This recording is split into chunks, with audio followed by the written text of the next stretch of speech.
And we're here with, kind of the guy who does it all, H-back, tight end, you name it, fullback, Truman Weremeyer with us, and just chat a little bit about this upcoming week. Obviously, the room that you're in quite a bit, there's been some injuries, and it's the old cliche, next man up, but I'm sure you're seeing that quite a bit with your room right now, huh? Yeah, for sure. Finn going down, Carson, kind of questionable right now. It's all hands on deck, kind of whatever you can offer to our room right now, we're going to take it. So people are willing to step up. I'm willing to do whatever they ask me, go in whatever position I'm asked of. So, yeah, just an exciting week. And I guess your room is full of it. It's got to be fun for a lot of you guys with a lot of local flavor, too, right? I mean, there's a lot of young guys from around this area grew up watching Bison football, and you fall in that category, too.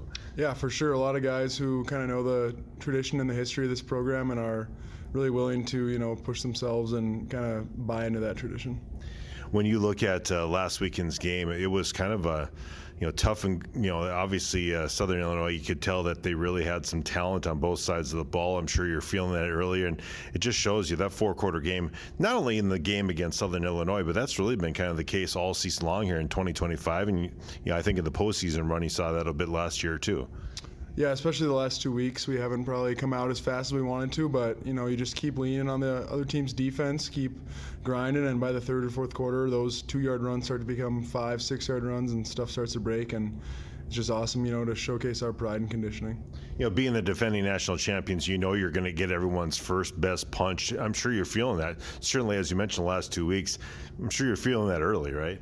Yeah, for sure. I mean, we know we might have a target on our back, but we're just focused on, getting better every week and going out and trying to play our best game regardless of our opponent.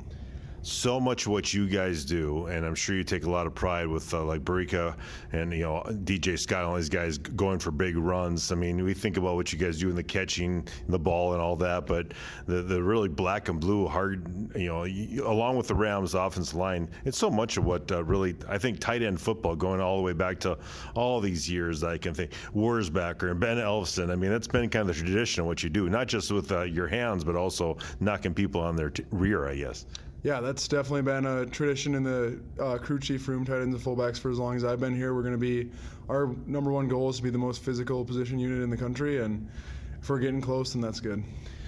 Just talk a little bit about Parika. What's it like to see that right now? With Marty going down to the University of Miami, you can certainly understand that. And he really, I think he was inviting Marty to be the guy last year, and I will spell you, but boy, he is really wanting to be that bell cow, and he's proving it right now. Yeah, I think Barika obviously knew he had a big opportunity to step up with Marty leaving, and he's definitely taken full advantage of that opportunity. He's running hard, hitting the right holes, doing everything that he's asked to do, even pass blocking, so it's fun to see him have a lot of success.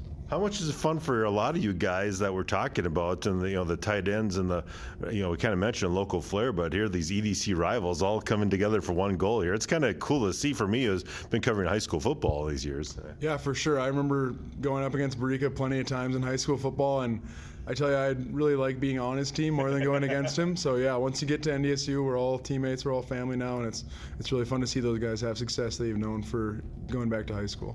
I got to ask you about Bryce Lance. I mean, you got a great wide receiver room too, but he makes things look so effortless sometimes. It's such a blessing that his family has loyalty to NDSU, because I watch a lot of FBS football too. He could fit it anywhere at any level right now. Yeah, for sure. Bryce is a special type of athlete. He's a special type of guy. We're lucky to have him, like you said. He's a good friend of mine, and he's having a great season, building off last year, and happy to see him have success. Yeah, some of those catches are effortless. That jet sweep, that was a whole different level there. Yeah, he can run, that's for sure. And another guy who can run, obviously, is Cole Payton. Talking to him a little bit in fall camp, he certainly was inviting the challenge of showing he could throw the ball. And has he ever thrown the ball? That's got to be fun for you guys to see. I'm sure you guys knew it, right? You see him every day in practice all these years, right? Yeah, for sure. Cole, waiting 4 years in the wings to get his chance, and I think he's proven every doubter he had wrong, and we're just going to, support him and hope he keeps on doing that. Going on the road, obviously, you have a team like Indiana State, a team that everyone in the land is expecting you to beat by a lot of points. But those can kind of be scary games. That's something that Coach Polasek and his staff has kind of stressed, because, as we mentioned before, you guys have the target on your back, and no doubt this would make their whole season if they could knock off the big boys, the number one team in the land right now. So. Yeah, like I kind of mentioned, our mentality every week is we're going to go out and try to play our best game and improve no matter who we're going against. We don't take any team lightly, and we're just going to go down there and try to put our best foot forward. Well, Truman, thanks so much for your time. Good luck this weekend. Safe travels to you. Thank you very much.